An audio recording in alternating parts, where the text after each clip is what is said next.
coal.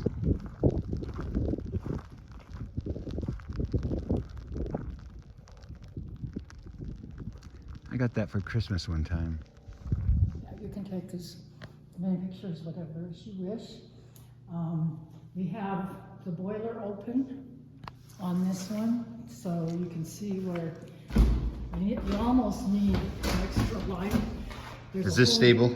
That's stable. Okay. Yes. Thanks. Yeah, you almost need an extra light. There's a whole bunch of little pipes that come through there, and then the steam forms in here, moves down and moves the pistons, which are these round brass items. And you're dressed, it looks like authentic. Yes, my dress is from the late 1860s period. Wow. So, yeah. So I'm still wearing the hoop because I'm portraying a woman from Utah. Oh, yeah. And they were just there, they would be switching to bustles in the 70s. So really? Right at the end of the big hoop period. Probably had something to do with the trains, because getting on a wagon is not a big deal in the hoops. Getting into a modern car is a big deal with the hoops, because the hoops go up the side of the windows. So, the front part of this is originally called the pilot. We often call them a cowcatcher. They usually, you'll usually only see them on American trains. Oh, and because of buffalo? Yes, that's our other favorite thing for it, is the buffalo bumper. So this is actually made out of wood. It has gold leaf that comes down on the front here. But if you were to run into a buffalo, it would absorb and maybe splinter the wood, but that would keep that kind of like your seatbelt. That would keep you from going through the window. That would keep you from having the engine take the full force. And you don't want to derail these. They weigh 68 tons. So you do not want to derail them, because nothing at that time, there wasn't a crane or anything big enough that they could even lift them back up on the tracks. They'd have to rebuild them. Oh, wow. So it's made of wood? This part right here, yeah. Even this that part. This part and these guys and that. The thing that isn't is right here. That is a metal part, and that's, if you need more power, that is for a helper engine. You can connect it to another engine if you need to. Okay. I've been to Helper, Utah recently and learned a little bit about helper trains. Yeah, very good. Excellent. Yes, excellent. We're looking into the boiler, which we saw before. Up here you have a kerosene lamp, and it's got a parabolic mirror which helps focus the light down the tracks a little bit, but still they got 20-30 feet maybe. These didn't go very fast. We're used to fast speeds in our time frame, but they would go between 20 to 30 miles an hour. That's about it. So they wouldn't go very very fast. It would take to travel that 20 to 30 miles. It takes about 2,800 gallons of water to produce the steam necessary. And when we go back, we'll see where the tanks are for those. So every 20 to 30 miles, 30 miles or so, they have to stop. That's where you see all of the water stations along the way. Right. Go, come out on the old train stations. Anyway, you'd have to go you actually have to go climb out on the train, climb up there, take the top off, get down, open the lantern, light the lantern, put the lantern top back on in order to get it going. So, really? Yeah. And it did help because they usually, especially initially, they didn't have two tracks, one going one way and one go the other way. They'd have track, and then they'd have a little place where you could pull off, and one of the trains would have to pull off to be able to bypass each other. Yeah. So that's a little different than what we have nowadays. The stack, or the smoke stack. Yeah. You can probably get a good picture up here. The smokestack at the top. That's big. It's a big smokestack. At the top, where it's got the lip around it, horizontal lip that goes around, that is called a smoke arrestor. So as the any of the smoke and fire and cinders, that smoke arrestor will keep the cinders from going out, and in the case of the Jupiter, burning down the forest, or in the case of the 119, it would be burning down the prairie. Right. So it kind of hampers the cinders or whatever. Yeah, the cinders, so you don't get any. If it's live, wood, if it's coal. wood, if it's coal, they sometimes get some sparks, and so there's a smoke arrestor on the 119 too, but underneath the stack, they put that one instead of up at the top. Okay. They just put it vertically. Okay. Before it goes up. Then you have, so you got the steam gets produced in here, the steam gets forced down in through here, and this is the piston. All right. And what happens is the steam comes in one side and it pushes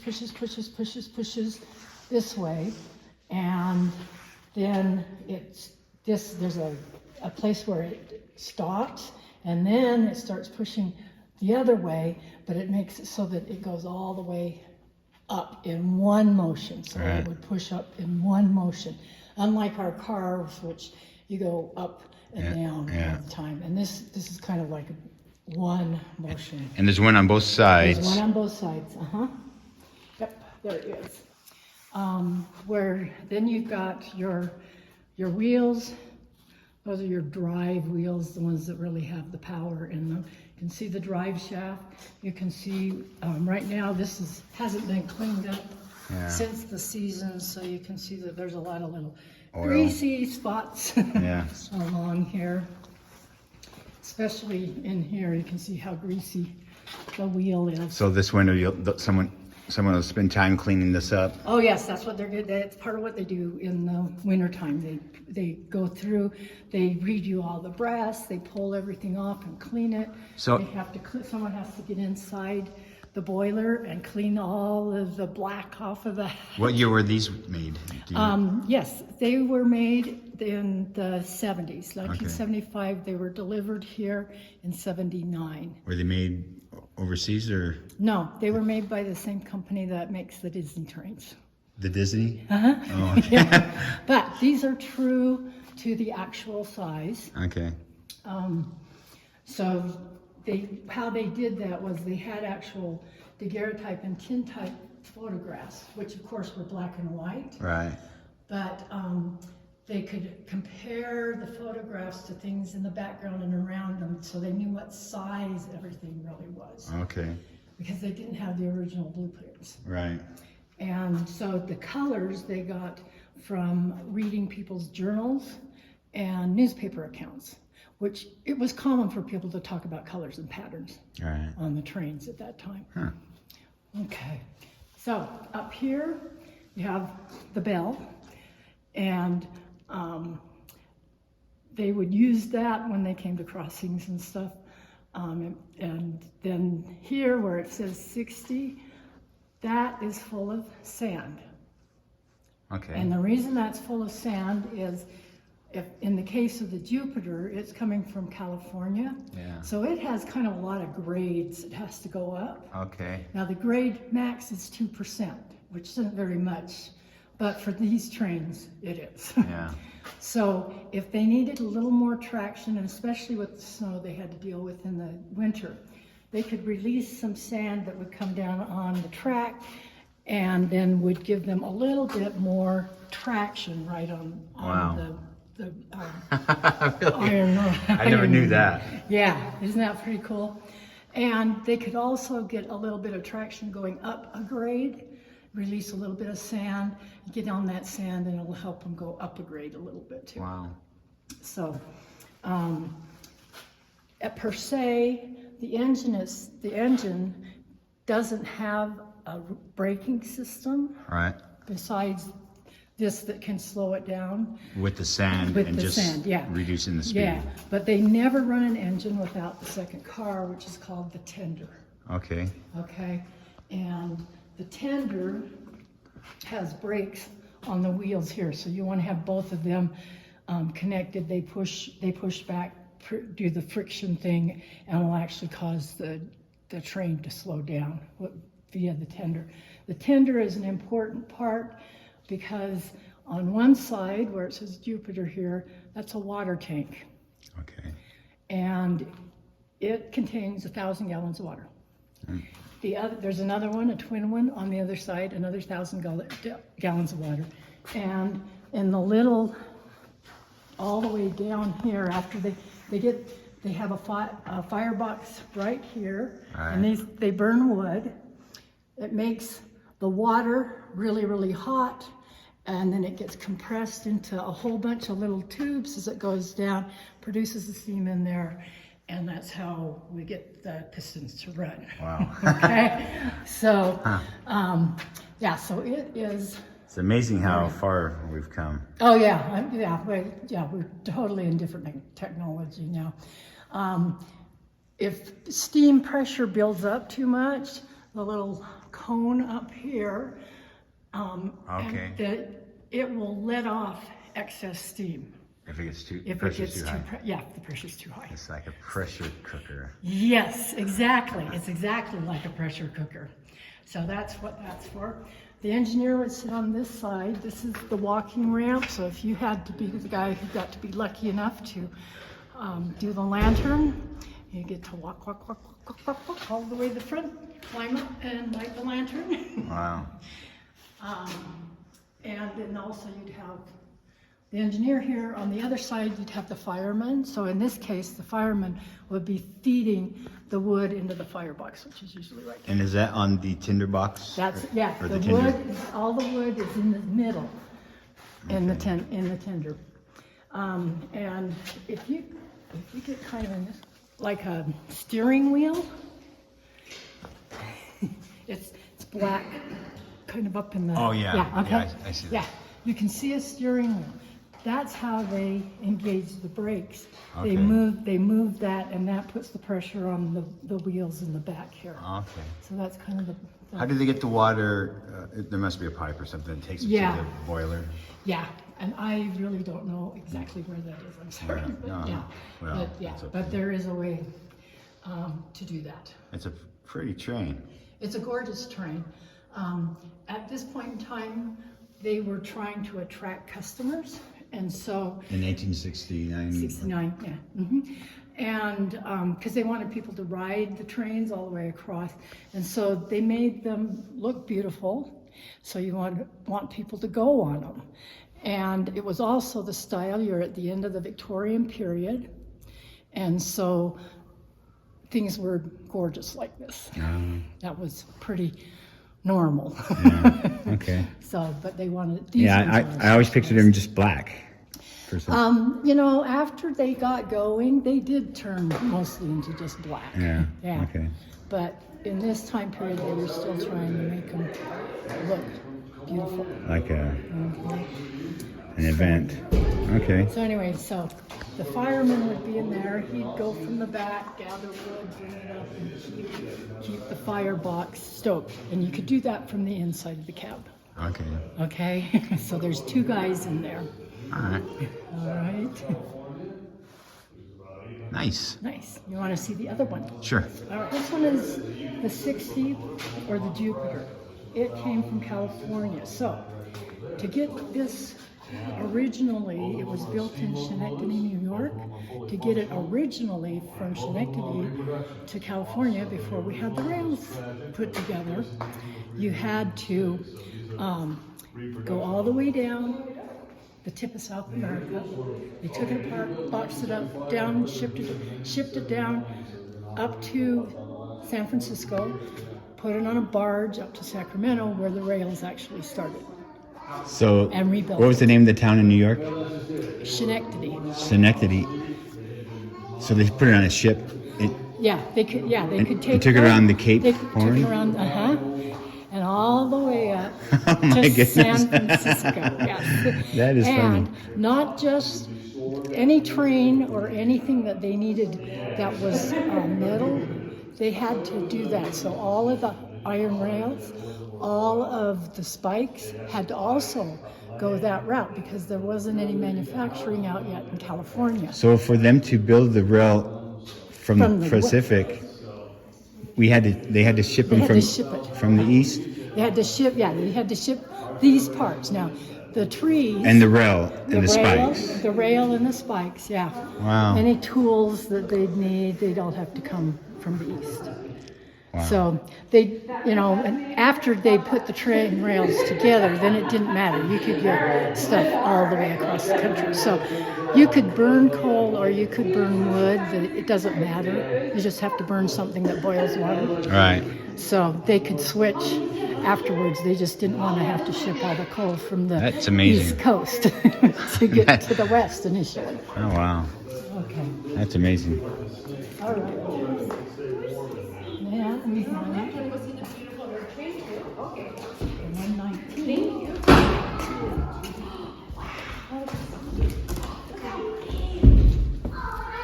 So so the Jupiter has a name as well as a number. It's the 60 or the Jupiter. The Central Pacific Railroad was just starting. The Union Pacific Railroad, which this one, the 119 came from, had been in business for quite a few years. Okay. They started in Omaha, building west for the Transcontinental Railroad. Is that where the? That's where the train starts? ended. Yeah, that's where, because they had train track back east. Oh, okay. To a lot of cities. Oh, they already did. Yeah, they already had it. Okay. So from Omaha is where they started building to go to the west, and that was the 119. Everybody thinks it's named Rogers. Oh. But they had been a company for long enough that they were running out of names, unique names. So they said, we're just putting numbers on ours. Okay. And But so- what does Rogers indicate? Rogers was the person Manufacturer? who was the manufacturer. Okay. Yeah. So basically, it's the same style, just a little bit different color. The technology looks a little bit different because of the way they did the smoke arrestor, not the spark arrestor up at the top. Okay. On the other one, they did it at the top instead of in the front by the boiler. But same kind of technology, the whistles, the bells, they're all Yeah, they're very they're ornate. very ornate, yes. Here you see and they have, you can see the sand Oh in the yeah. middle, and it's got a red Right. That goes down to the track wheel. to release sand down onto the track. That's Johnny Appleseed. Oh, You can see in the picture. That's painted on it. Yeah, it's painted on. Oh. Would that be an original thing from back in the 1800s? Yes. Oh, is it? Yeah. They had photographs, and they had a lot of descriptions for colors and stuff, and details from people's journals as well as newspaper articles. Okay. Okay. Huh. So yeah. So Johnny, I've heard the story of Johnny Appleseed, and I know I don't know if it's a It real, may be a real. but it's been around for a long It's been around time. for a very, very long Oh, time. wow. Yes, a very, very long time. And it may, in reality, be a real story, or it It could- very likely could have started with a real There could be person. somebody, yeah. I mean, It just kind of depends. But you see, the rest of the construction is very similar yeah. to the Jupiter. Now, this one was originally built as a freight train. This one was originally built, the Jupiter was originally built to be a passenger train, Okay. a passenger engine. And we don't have any cars, so all we have is the tenders and the actual engines. Right. Okay. And that looks like a wood cabin. That one is a wood cabin. Or maybe this that- is a wood cabin too, but it's It's painted. Okay. Yeah. It is. But it's basically the same technology. They burned coal here because they had it available. Coal burns a little. So this more. was East Coast? This came from the East Coast. It came from Omaha, actually. Oh, it did? Yeah, because that's where they started with the Transcontinental Railroad. Okay. So from Omaha and came here to. And coal was more plentiful there, whereas opposed to. Yeah, there's not a lot of coal deposits on the West Coast at all.